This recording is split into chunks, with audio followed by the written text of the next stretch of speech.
Y siguiendo con la programación de Radio María, a continuación les ofrecemos el Catecismo de la Iglesia Católica, dirigido por Monseñor José Ignacio Munilla.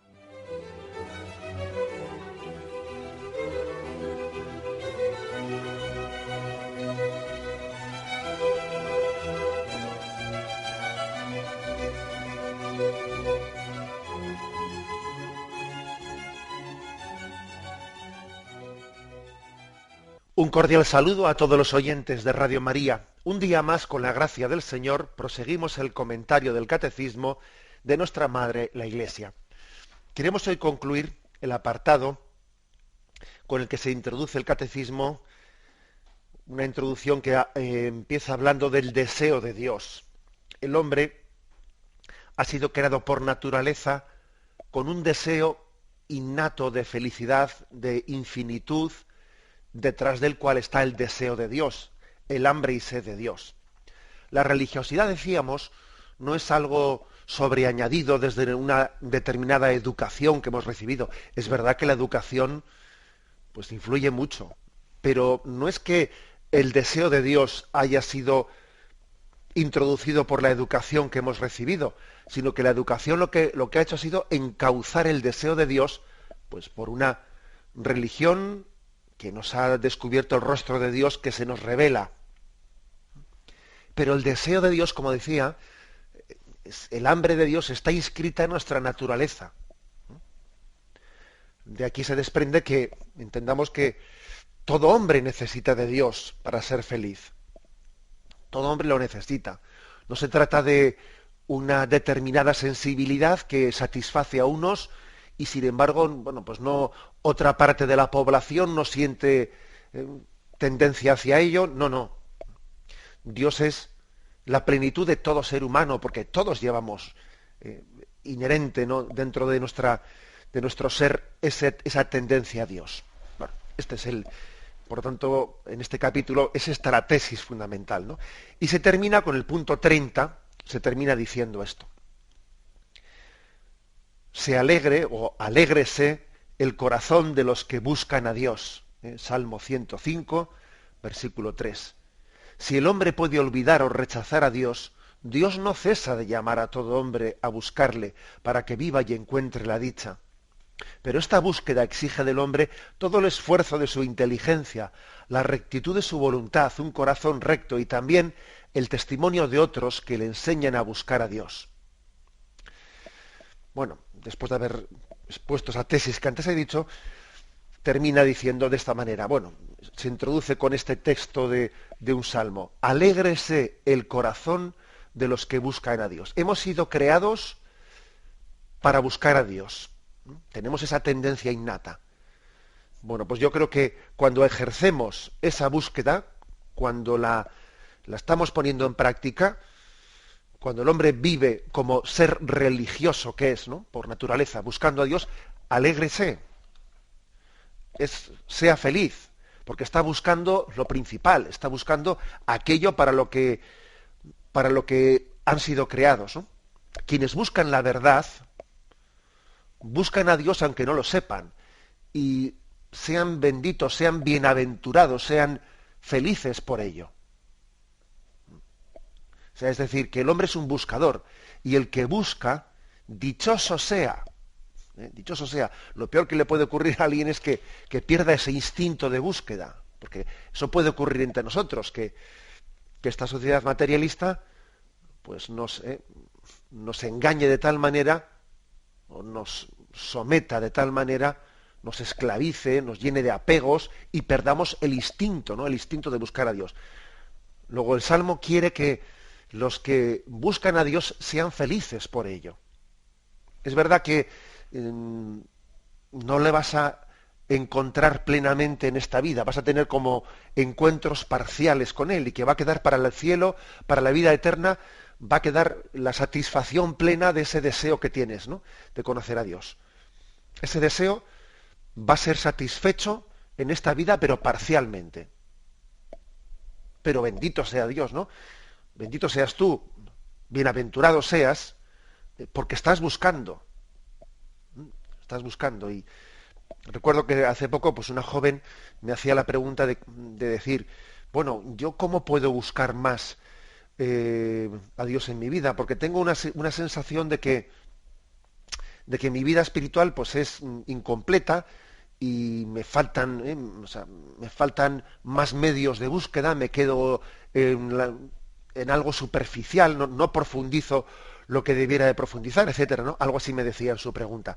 Y bueno, a mí lo que se me ocurrió responderle es, mira, en primer lugar, dale gracias a Dios porque tengas esa conciencia de querer buscar más, de no quedarte, de no resignarte a quedarte en lo superficial, de entender de que has sido creada para buscar a Dios y sentir esa santa insatisfacción, ¿no?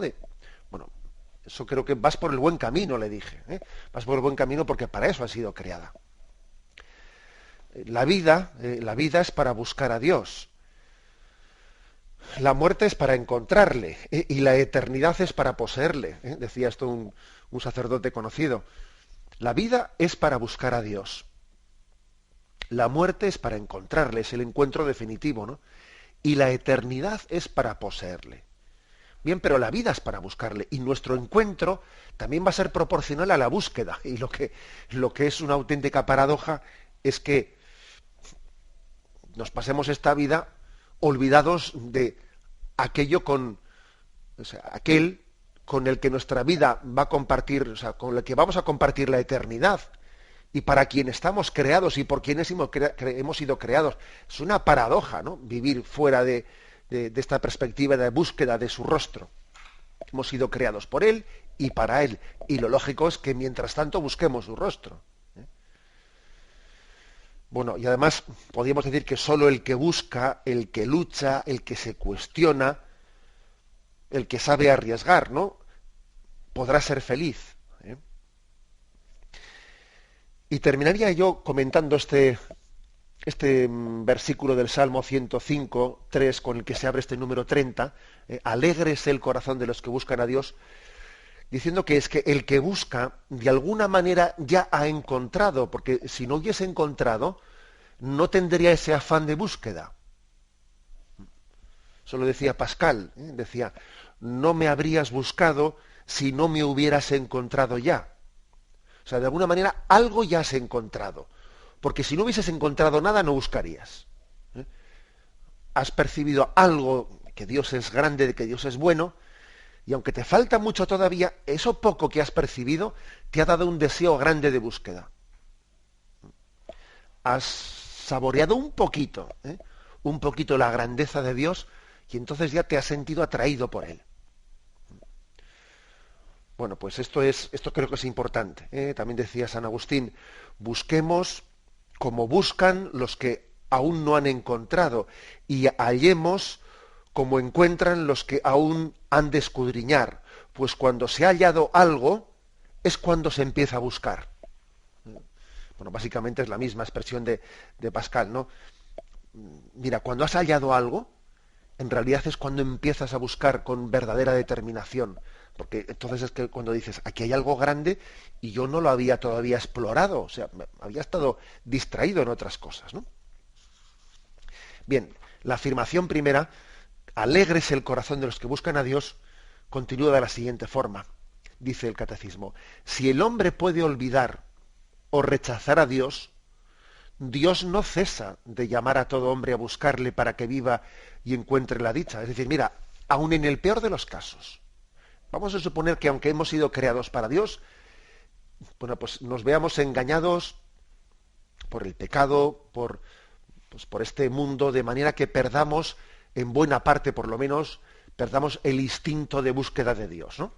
Aun en ese caso, aunque tú dejes de buscar a Dios, Dios no deja de buscarte a ti. Tú no le pidas a Dios que deje de buscarte a ti. Es como cuando alguien le da la espalda a Dios y dice, bueno, pues yo me olvido de Dios y que Dios se olvide de mí. No, perdona. Lo segundo no se lo pidas, porque pedirle eso a Dios es un imposible. Dios no puede olvidarse de ti. Y aunque tú dejas de buscarle, Él te buscará con más afán. ¿Os acordáis de ese famoso texto de Isaías? ¿Es que puede una madre olvidarse del hijo de sus entrañas? Pues aunque esto llegase a ocurrir, que ya es gordo, ¿no? Aunque esto llegase a ocurrir, yo, Yahvé, no me olvidaré de ti. Aun en el peor de los casos, que a veces ocurre, ¿no?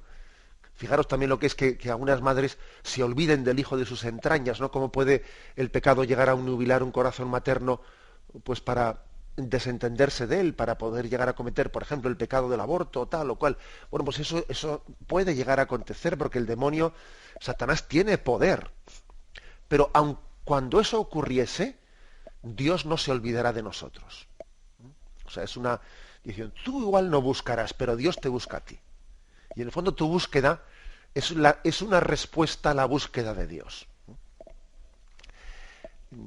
Para todavía apuntalar más esta afirmación, se nos remite al punto 2567, ¿no? En el que dice lo siguiente: Dios es quien primero llama al hombre. Olvide el hombre a su creador o se esconda lejos de su faz, corra detrás de sus ídolos o acuse a la divinidad de haberlo abandonado, el Dios vivo llama incansablemente a cada uno de nosotros. Es un texto muy hermoso en el que todavía subraya más esto. O sea, Dios nos busca incansablemente. Y aquí pone 4 supuestos. Aunque el hombre se olvide de su creador, aunque el hombre se esconda de su creador, aunque el hombre corra detrás de ídolos, aunque el hombre se rebote y acuse a Dios, aun en esos 4 supuestos, ¿no? Que ya es que ha puesto, digamos, todas las posibilidades, ¿no? Sin embargo, Dios no deja de buscar al hombre. Y fijaros qué 4 posibilidades ha puesto en las que quedan reflejadas las distintas situaciones en las que nosotros podemos dejar de buscar el rostro de Dios. Primero ha dicho, aunque el hombre olvide a su Creador, por los afanes de esta vida, por la pereza, por la dejadez, podemos a veces ser tentados sencillamente de dejadez, de pereza, ¿no? De recurrir siempre a lo fácil, a lo fácil. Bueno, pues puede ocurrir que por esta tendencia que tenemos, ¿no? Fruto del pecado original, la tendencia a lo fácil, la tendencia a la pereza, tengamos una tendencia al olvido de Dios. Y sin embargo, aunque tú obres así, Dios te buscará con pasión, con un auténtico corazón apasionado. En segundo lugar, dice, aunque nos escondamos lejos de su rostro, que a veces el hombre se esconde de Dios. No es que lo olvida, es que se esconde, por falta de confianza, ¿no? Como Adán y Eva, que se escondían porque oían las pisadas de Dios. Ese esconderse de Dios, pues puede estar innato, puede estar presente, puede estar latente, ¿no? Latente en nosotros de muchas maneras, ¿no? Porque uno dice, bueno, me escondo de Dios porque me parece que si me presento delante de Él, pues me va a pedir una serie de cosas que yo no quiero que me las pida, ¿no? Me escondo de Él porque me parece que su rostro es un rostro luminoso, que va a poner al descubierto ciertas cosas que no tengo la determinación de cambiar en mi vida, ¿no? Y a veces nos escondemos de Dios, ridículamente, porque de Dios uno no puede esconderse, ¿no? Esconderse de Dios. ¿A dónde iré lejos de tu rostro? Si escalo al cielo, ahí estás tú. Si me escondo en el abismo, allí te encuentro. ¿A dónde iré escapando? El hombre a veces se escapa y allí a donde vaya, Dios está presente, ¿no? También dice una tercera posibilidad, aunque corramos detrás de ídolos, porque también a veces el hombre, bueno, pues corre detrás de ídolos en el sentido de que traiciona a Dios, es infiel a Dios, en vez de buscar al autor de todos los bienes, lo que hace es quedarse con algunos bienes, olvidándose del dador de los bienes. Esto también ocurre, Nos entregamos a las cosas de Dios, pero como si fuesen ídolos, el ídolo del sexo, y el sexo es algo bueno creado por Dios, pero puedes entregarte a ello de una manera idolátrica. O al dinero, también los bienes materiales son buenos, pero te entregas a ellos de una manera idolátrica. En vez de buscarle a Dios, te estás quedando, te estás de alguna manera apegando a los medios, ¿eh? A los medios para llegar a Dios. Esa es la idolatría. Y por último, ¿no? Dice, y aunque te rebotes contra Dios, mira, aunque haya momentos de rebeldía en los que más que olvidarse o más que esconderse, se enfrenta uno directamente ante Dios, ¿no? En momentos de rebeldía en que uno dice, pues no creo en ti, o te niego, o no estoy, no quiero acoger tu amor, que hay momentos en los que el hombre estalla, ¿no? Bueno, estilo como en el libro de Job, aparece un Job que estalla porque se rebota ante Dios, le parece injusto el proceder de Dios, ¿no? Y entonces la criatura se rebela contra el Creador, ¿no? Bueno, y sin embargo, en cualquiera de estas cuatro, ¿no?, posibilidades que hemos hablado, olvido del Creador, esconderse de su rostro, correr detrás de los ídolos o rebelarse, acusarle a Dios, ¿no? En cualquiera de estos cuatro casos, mira, tú harás lo que hagas, pero Dios por ello no va a dejar de buscarte a ti. Dios va a tener la santa paciencia de continuar convocándote. De intentar, como siempre, diciendo, ¿cuántas veces he querido reuniros como la gallina reúne a sus polluelos debajo de las alas, pero no habéis querido? Esa frase famosa que pronunció Jesús al ver a Jerusalén, y dice, y Jesús lloró, Dominus flebit, Jesús lloró. Allí hay una capilla en la que se recuerda que Jesús lloró, una capilla impresionante, ¿no?, al otro lado del torrente Cedrón, viendo Jerusalén. Jesús lloró, es decir, nos busca apasionadamente y no va a dejar de buscarnos, y no le pidamos eso. Es como si le pedimos a una madre que se olvide de su hijo. Olvídate de mí, mamá, no te preocupes por mí, pero ¿cómo puedes decirle eso? Eso es decir una tontería. Bueno, pues esta es la afirmación primera.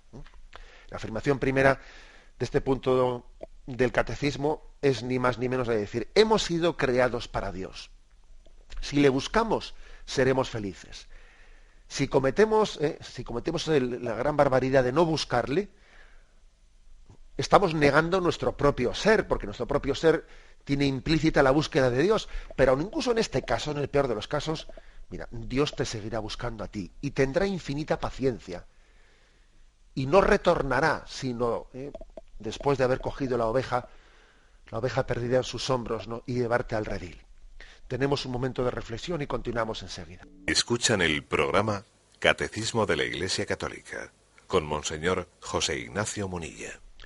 Continuamos la explicación desde el número 30, donde se habla de esa búsqueda de Dios que tiene el hombre. Dice, pero esta búsqueda exige del hombre todo el esfuerzo de su inteligencia, la rectitud de su voluntad, un corazón recto, y también el testimonio de otros que le enseñan a buscar a Dios.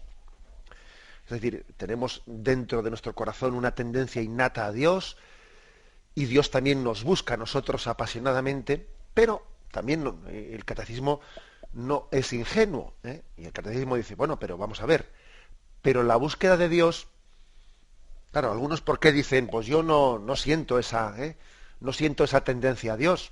Si es verdad eso de que el deseo de Dios está inscrito dentro de nuestro corazón, entonces ¿por qué yo me encuentro con tantas personas que dice que para ellos Dios no les dice nada y que no sienten ninguna necesidad de Dios?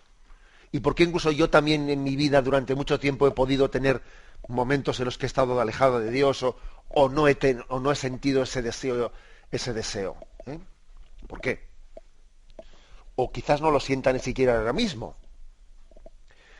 Bueno, es que el catecismo obviamente formula el principio, pero claro, aunque por naturaleza tengamos ese deseo y ese hambre de Dios, también tenemos una gran capacidad de engañarnos. O sea, eso de meterse goles en propia puerta lo solemos hacer con bastante facilidad. O sea, que es que una cosa es que por naturaleza Dios nos haya creado de una manera, y otra cosa es que por nuestra culpa, por nuestro pecado, por el influjo de un mundo que está apartado de Dios, pues ese deseo natural de Dios puede quedar muy anestesiado. Y entonces, cuando alguien dice, yo es que no, para mí Dios no me dice nada, etcétera, no, pues, bueno, pues eso quiere decir que no únicamente que el sentido religioso de la vida en esta persona no ha sido desarrollado, sino quiere decir que en el fondo su tendencia más íntima pues ha quedado anulada por el influjo del mundo, también de alguna manera porque está pagando la factura de sus propios pecados, etcétera, no ha quedado anulada. Y supone un esfuerzo muy serio que tiene que implicar toda su inteligencia y toda su voluntad para poder llegar a descubrir a Dios y para buscar a Dios y para entender que la búsqueda de Dios es prioritaria y no es un tema baladí. O sea, tiene que poner en juego todos sus talentos, todas sus capacidades, su inteligencia.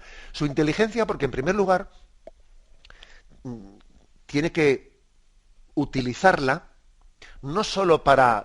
a veces utilizamos la inteligencia exclusivamente pues para nuestra practicidad, ¿no? Para un utilitarismo, en el sentido que, bueno, pues utilizo mi racionalidad para decir, bueno, pues mira, si así como mejor, o así tengo medios más cómodos, o sí. No, pero la inteligencia no solo tiene que responder pues a buscar los medios para una vida más cómoda. Es que la inteligencia nos tiene que llevar a descubrir las verdades últimas. Es que hemos sido creados para la verdad, no solo para salir del paso, no solo para decir, claro, cuando a un hombre le dicen, mira, no te comas la cabeza, no te comas el coco, tú vive de una manera práctica, tú vive el día a día, procura disfrutar de cada momento y pasarlo bien y no te comas el coco haciéndote preguntas. Claro, cuando a uno le dicen eso, cuando uno traga por ahí, ¿no? Cuando pica en ese tipo de planteamientos, está renunciando a lo que es más íntimo en su inteligencia, que es la búsqueda de la verdad. Es que queremos vivir en la verdad, no queremos vivir como el avestruz que se tapa la cabeza y hace como si no ha visto. No, hombre. No hacerse las preguntas claves de la vida de dónde vengo y a dónde voy y qué sentido tiene esta vida y qué vida hay más allá de la muerte, etcétera. Es decir, no afrontar todas esas preguntas es utilizar la inteligencia pues para el utilitarismo, o sea, para ver cómo le saco más provecho sencillamente pues al placer, a todos los progresos del hombre que le permitan tener más calidad de vida, etcétera. Pero es renunciar a las preguntas últimas del hombre. Y fijaros que la medida en que ha entrado la secularización, no solo se ha ido, por ejemplo, ¿no?, queriendo suprimir la asignatura de religión, sino también en la misma medida se ha ido arrinconando la filosofía, las humanidades, que claro, lo de la metafísica suena, por supuesto, bueno, metafísica, no veas tú, eso suena como a un tipo de asignaturas de filosofía que tienen que ser superadas, y ahora nosotros vamos a hablar de cuestiones entre comillas prácticas, como si no fuese práctico preguntarse por el sentido de la vida. O sea, es decir, que tenemos que poner todo el esfuerzo en utilizar bien la inteligencia. Y también dice en tener la rectitud del corazón, rectitud de tu voluntad, un corazón recto. El corazón, según el lenguaje bíblico, es lo más profundo del ser, donde se decide un hombre, donde se decide o no se decide por Dios. Me decido a seguir a Dios dentro de mi corazón, ¿no? Me decido a seguirle o le rechazo. Eso tiene lugar, eso es lo que simboliza el corazón, la interioridad del hombre. Entonces es muy importante que de cara a esta búsqueda de Dios, pues uno tiene que no únicamente utilizar bien la inteligencia, sino utilizar también su voluntad, su corazón, diciendo, vamos a ver, yo estoy buscando limpiamente la verdad, o sea, mi corazón, ¿qué anhelos tiene? ¿Qué anhelos? Ama la verdad. O sea, no solo es coherencia intelectual, ¿no?, sino también es el amor a la verdad. ¿Qué busco en mi corazón? Porque igual estoy buscando compensaciones afectivas, igual he hecho de mi yo pues el centro de la existencia, igual soy un narcisista y necesito salir de mí mismo para poder buscar a Dios, porque no hago más que pensar en mí, en mí, en mí y en mí. Y entonces necesito sanar también, ¿no?, esa voluntad egocéntrica para poder buscar a Dios. O sea, que el esfuerzo de encontrar a Dios es un esfuerzo serio, porque decía antes que tenemos capacidad de autoengañarnos. Y termina diciendo que también el testimonio de otros nos debe de enseñar a buscar a Dios. O sea, que no podemos ser autodidactas, que en esta búsqueda de Dios Él mismo nos ha puesto mediaciones para que desde ellas encontremos su rostro, señales en el camino. Nos ha dado esas señales, y esas señales muchas veces las tenemos en testimonios de los demás, que nos ayuden a buscar a Dios. Y a nuestro alrededor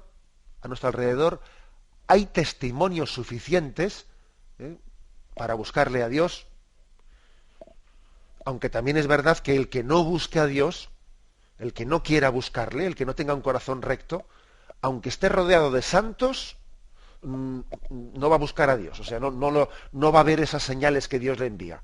A veces puede ocurrir que por ejemplo, en una familia determinada, unos padres sean muy santos y eduquen muy bien, ¿no?, a sus hijos, pero sus hijos también no hay más ceguera del que no quiere ver.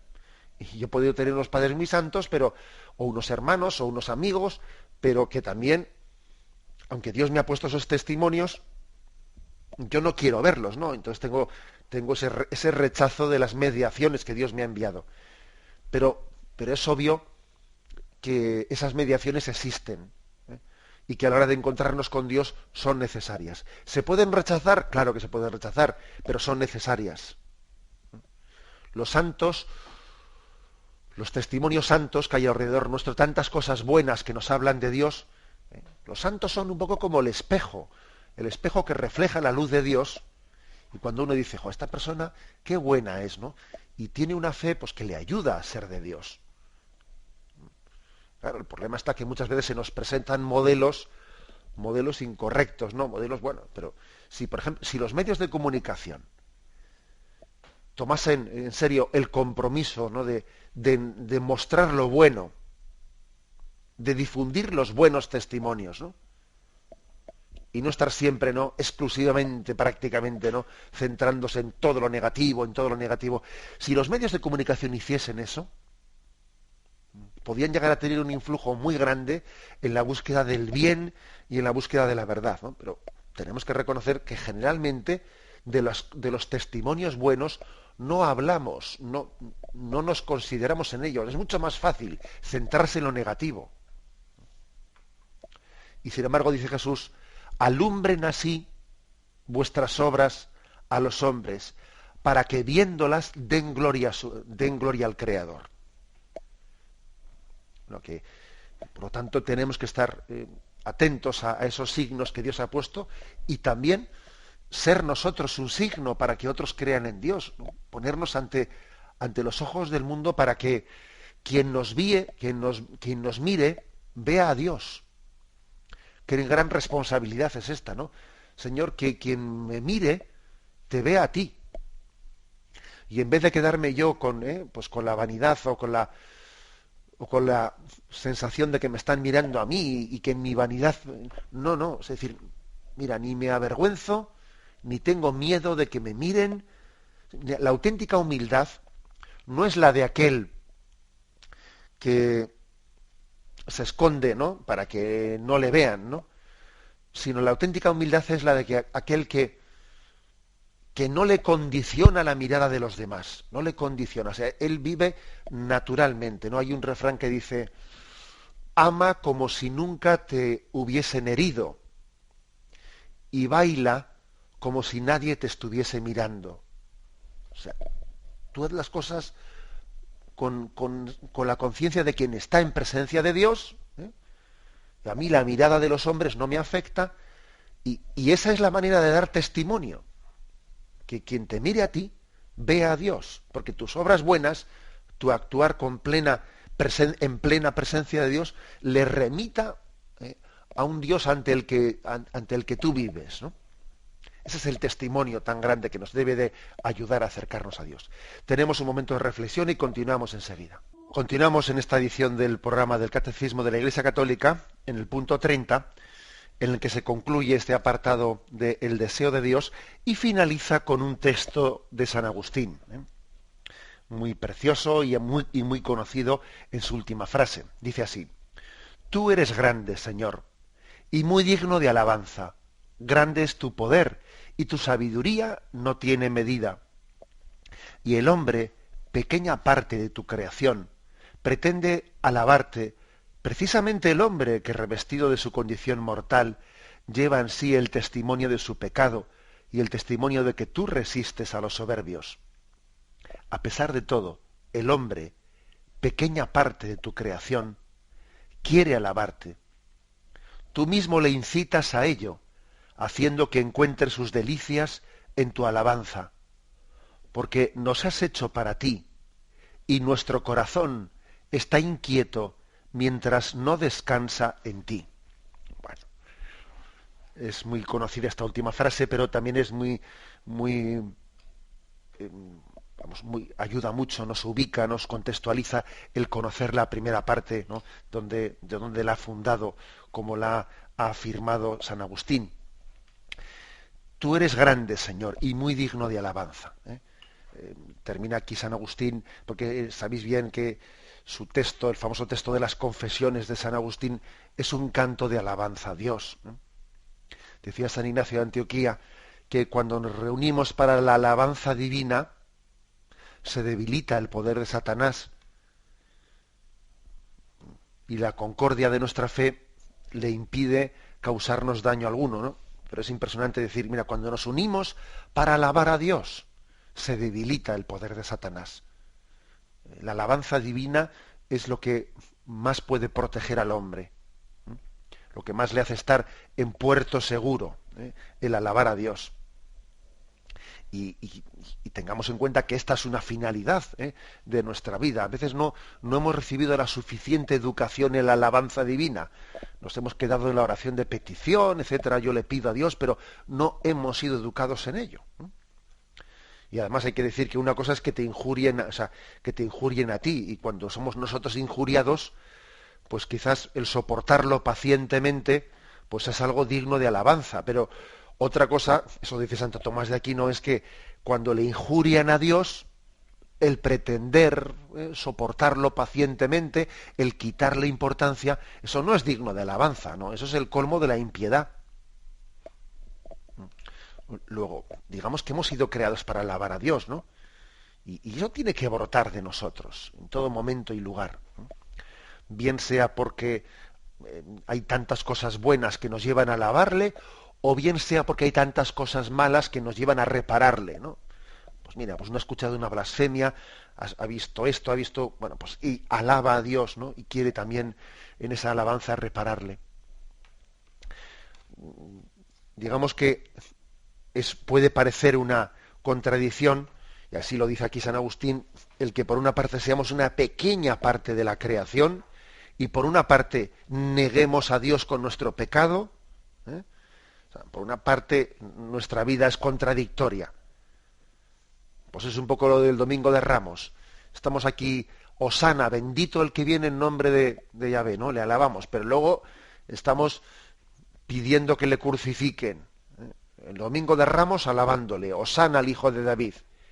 Y luego el Viernes Santo pidiendo su condena. O sea, que tenemos contradicciones, contradicciones muy serias dentro de nosotros. Pero aún así, Jesús nos dice, mirad, si estos no me alabasen, estas piedras lo harían en vez suyo. Es decir, deja que me alaben. Hay ese pasaje evangélico impresionante en el que quieren acallar sus discípulos las alabanzas que la multitud está dirigiendo. Dice, dejadlos, porque si estos callasen, las piedras gritarían. Ya sabemos que esos que me alaban están teniendo muchas contradicciones, que luego me niegan, que luego, bueno, si también nosotros lo hacemos, pero no por eso dejemos de alabarle.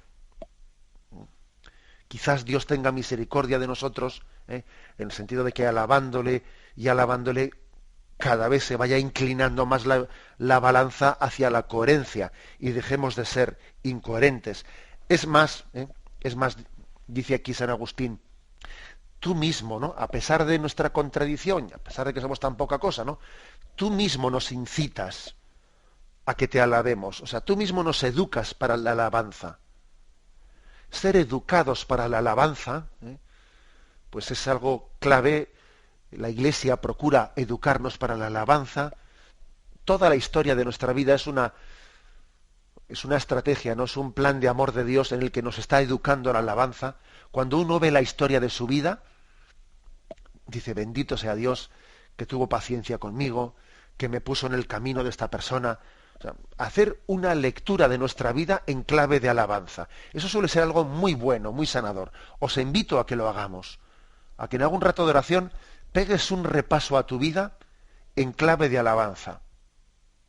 Incluso diciendo, mira Señor, y metí la aparta solemnemente en ese momento de mi vida, pero sin embargo yo te alabo porque también de mis errores también me has hecho aprender. Bendito seas Dios. Es decir, hacer una lectura de nuestra vida en clave de alabanza. Qué importante es eso.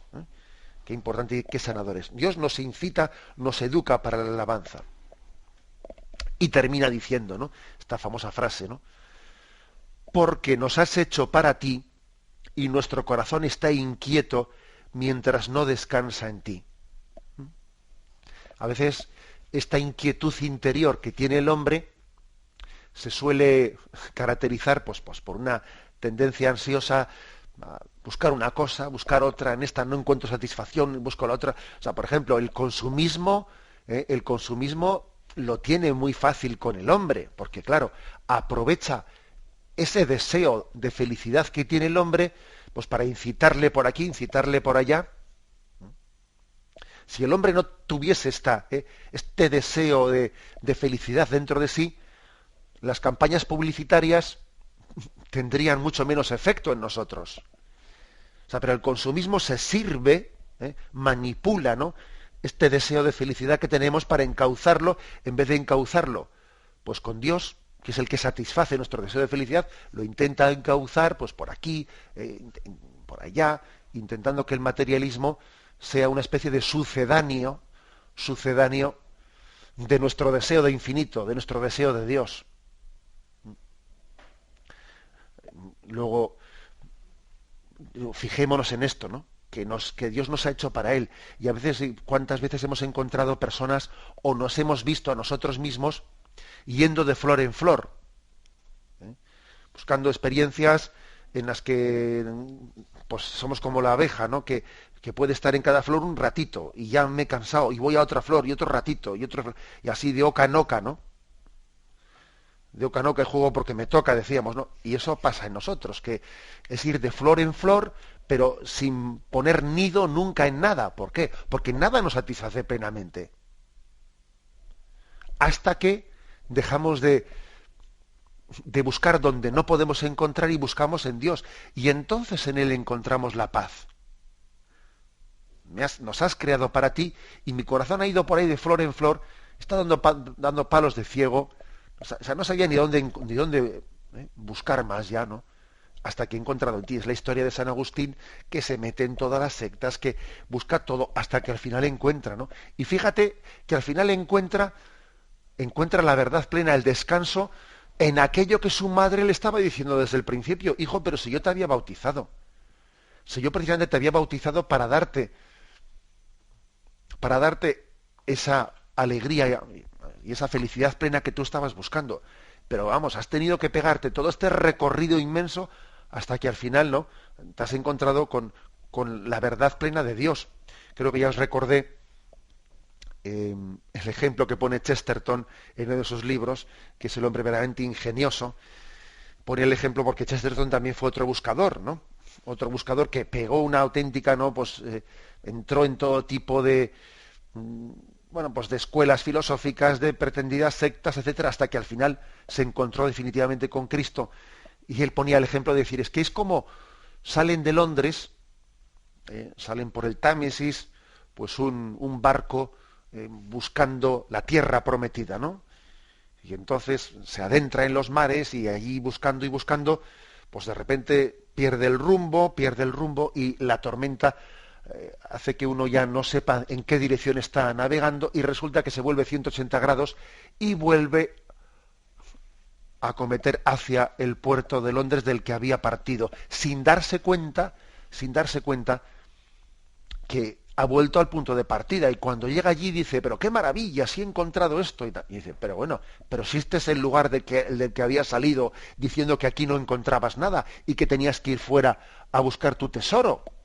Así pasa a veces en nuestra vida, que tenemos el tesoro que es Dios, y en vez de decir, Dios es mi Padre, qué feliz soy hijo suyo, soy hijo de Dios, nos tenemos que pegar, ¿no?, una vuelta, ¿no?, un recorrido mundial para al final comprobar que en mi punto de partida, es decir, en la gracia del bautismo, en la presencia de Dios en mi vida lo tenía todo, y mi corazón ha andado inquieto de flor en flor hasta que ha descansado en ti.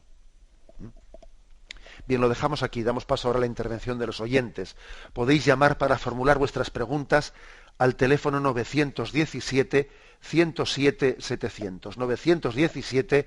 917-107-700. Escuchan el programa Catecismo de la Iglesia Católica con Monseñor José Ignacio Munilla.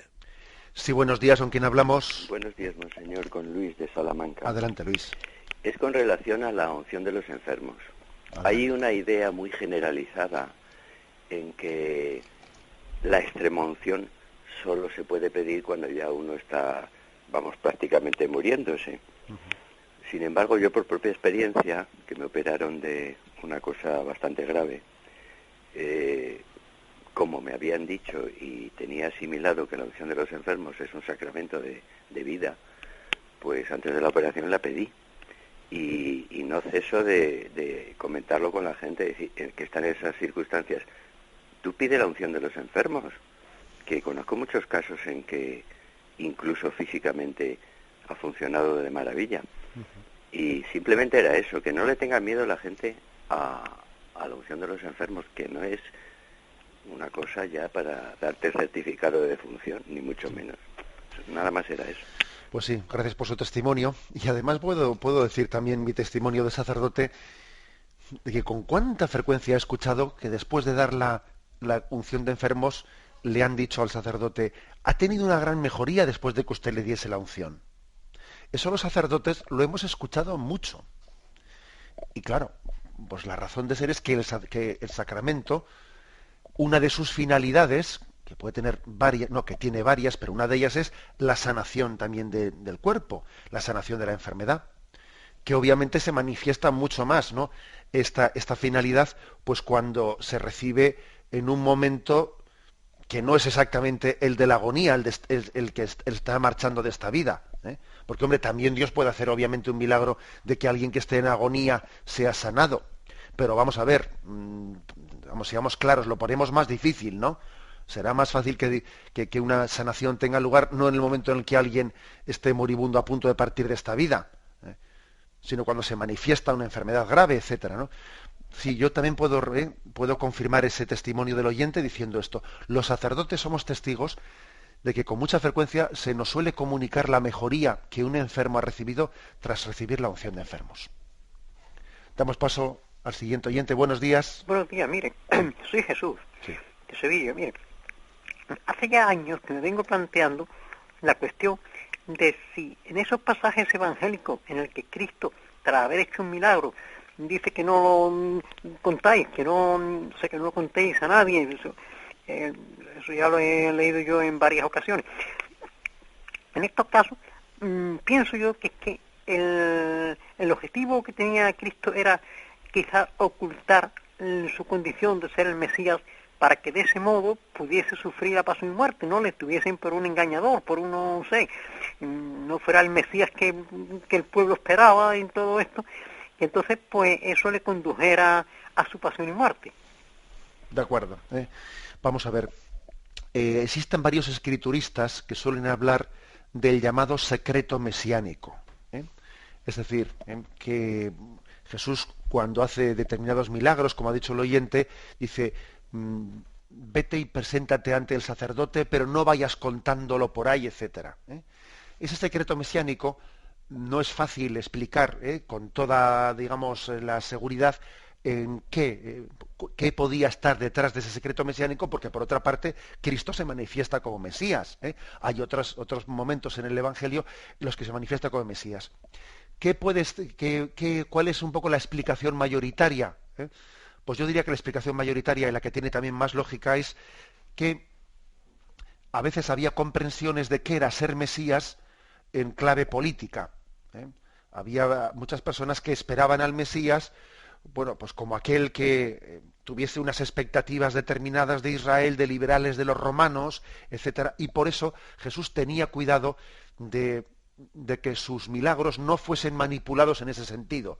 Por ejemplo, también cuenta el Evangelio que cuando Jesús hizo el milagro de la multiplicación de los panes, quisieron hacerle rey y él se escapó para que no le hiciesen rey. O sea que yo creo que esta es principalmente, esa otra explicación que da el oyente, tampoco la niego, pero me parece que esta está más consolidada, ¿no?, en la explicación de la Iglesia. El secreto mesiánico está destinado a que no se manipule políticamente, etcétera, con falsas concepciones mesiánicas, pues la misión que Cristo ha recibido del Padre. Adelante, damos paso a un siguiente oyente. Buenos días. Buenos días. Adelante, sí. Mire, Eminencia, voy a ser breve. Yo soy terciaria franciscana seglar y quería hacerle una pregunta. Y le quiero dar la enhorabuena por su elocuencia, en fin, pero no se lo coja como alabanza, ¿eh? Yo lo escucho todos los días.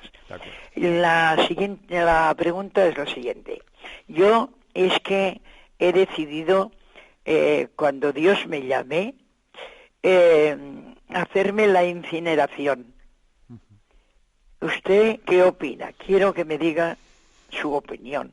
Yo he pedido opinión a 2 sacerdotes o 3 y me lo han dicho. Me dicen que no, que sí, que no hay ningún inconveniente. Pero a mí me interesa mucho la opinión de usted. De acuerdo. Bueno, pues para que vea usted que eso de las alabanzas, que en ningún momento tenemos que tomarlas como si nosotros fuésemos más ni menos, le voy a decir que acabo de recibir aquí, según hablaba con usted, el mensaje de un amigo sacerdote, que me dice aquí en el mensaje: oye, que has dicho en la explicación que San Agustín se estaba bautizado por su madre de pequeño, y se bautizó de adulto. Bueno, pues muy bien, corrijo. Eso para que vea usted que la elocuencia que tenemos no deja no quita nuestra pequeñez y nuestra inexactitud de las explicaciones. Bueno, vamos a ver. Yo creo que a usted le han aconsejado bien. O sea, la Iglesia da libertad para que pues, un cuerpo pueda ser depositado de la manera tradicional en el cementerio o pueda ser incinerado. La única, digamos, condición que pone es que la incineración no se haga en un contexto pagano, contrario a nuestra fe en la resurrección. En el fondo, la incineración lo que hace es adelantar artificialmente el proceso natural de descomposición de un cuerpo que con el tiempo pasa a convertirse primero en huesos y finalmente en ceniza. O sea, con que la incineración adelanta artificialmente ese proceso natural. Con lo cual no está nada contrario a ello. Lo que sí que es importante es que las cenizas, me lo habéis oído muchas veces, sean sepultadas, que no utilicemos las cenizas para aventarlas y dispersarlas por ahí, que tengan también un lugar en el que sean depositadas en el campo santo, ¿no?, el cementerio, porque también ese aspecto de que nuestros restos sean como un lugar que significa la esperanza de la resurrección, me parece importante. Damos paso a la última llamada. Vamos a ver, me parece que se ha cortado el oyente que teníamos en espera, y vamos a dar la bendición para despedirnos. La bendición de Dios Todopoderoso, Padre, Hijo y Espíritu Santo, descienda sobre vosotros. Alabado sea Jesucristo.